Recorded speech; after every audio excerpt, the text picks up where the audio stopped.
The silence of a grey morning. Jerusalem. A city woven with centuries of prayers. Its stone walls whispering stories from ancient times. But that morning, the city seemed to have forgotten all its sacredness. The sky was grey, and clouds hung heavy over the buildings. A cold breeze echoed through the narrow alleys of the old Jewish quarter. On a cracked stone bench in Zion Square lay a man, Eliyahu Barak. Eliyahu was 58 years old. He had once been a carpenter. Scars from old cuts still marked his hands. But now, he had no workshop and no home. For 5 years, he had been living on the streets of Jerusalem. Every morning when he woke up, his first act was to write a sentence in his pocket notebook. It didn't fill his stomach, but somehow, it quieted the hunger in his soul. That morning, the words he wrote felt like a silent scream.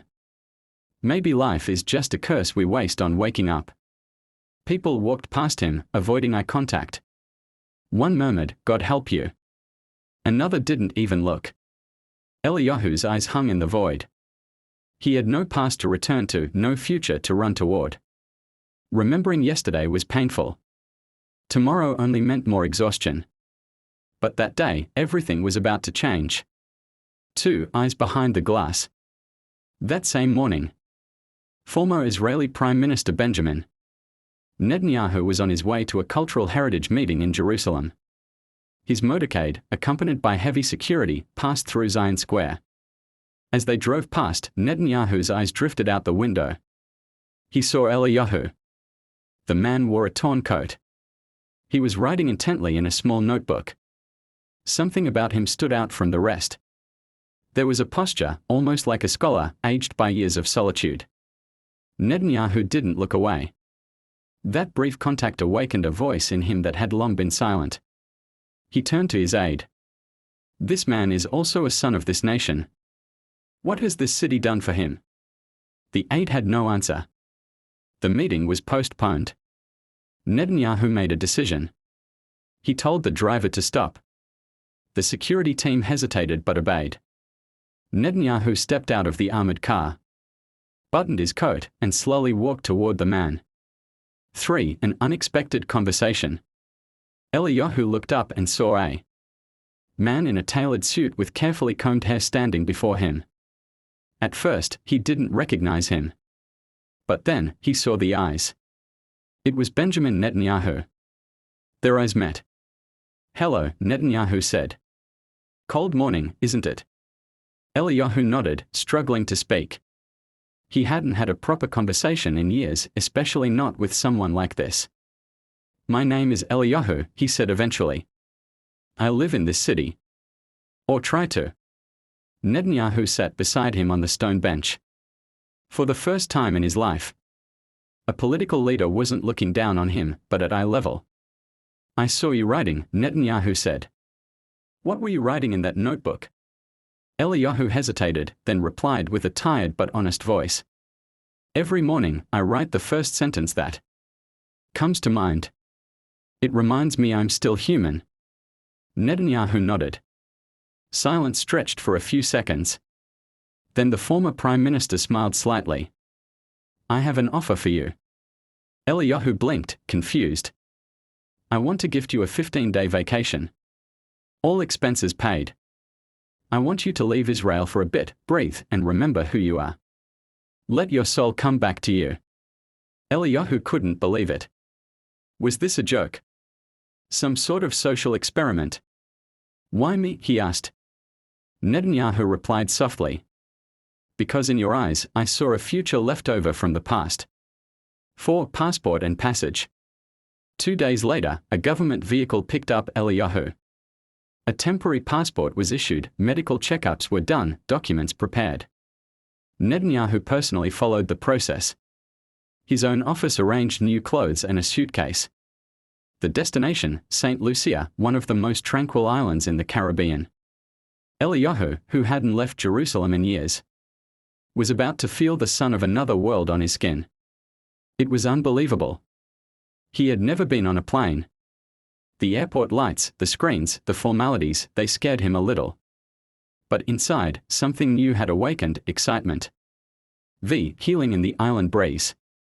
On the 6th day of the trip, Eliyahu woke up early. The Caribbean waves kissed the shore softly. Coffee in hand, he walked barefoot across the warm sand.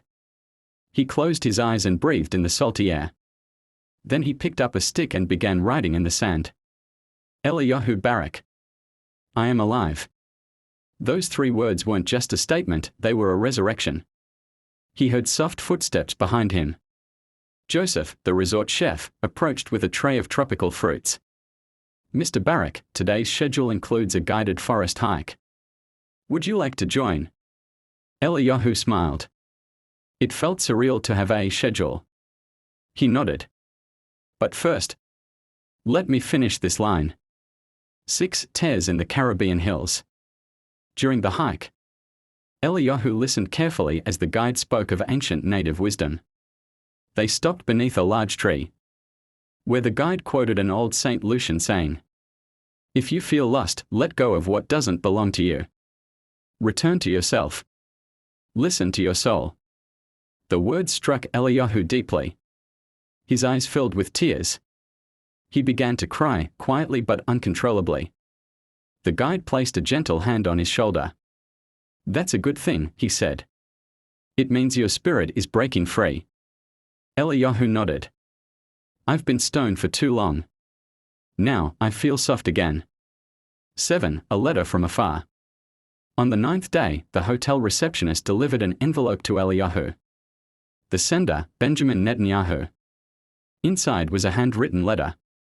Dear Eliyahu, I hope you're reading this under the Caribbean sun. I trust this vacation is not just nourishing your body, but also your heart. After hearing your story, I asked myself, how many others walk this city breathing, but not truly living? Meeting you reminded me of my duty not to lead from above, but to lift from beside. I would like to talk when you return. You've reminded me what hope looks like. Benaiman. Eliyahu pressed the letter to his chest. For the first time in years, he felt complete.